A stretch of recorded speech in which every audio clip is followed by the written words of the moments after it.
Organization is making sure foster kids have a very Merry Christmas.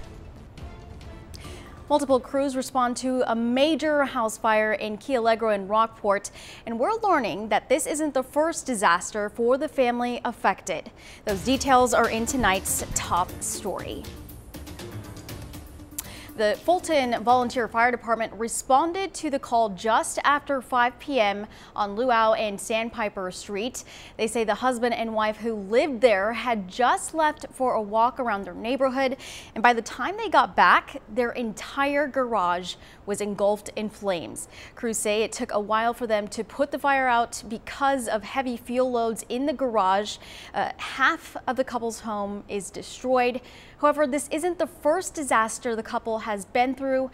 They just recently finished doing repairs on the house from Hurricane Harvey.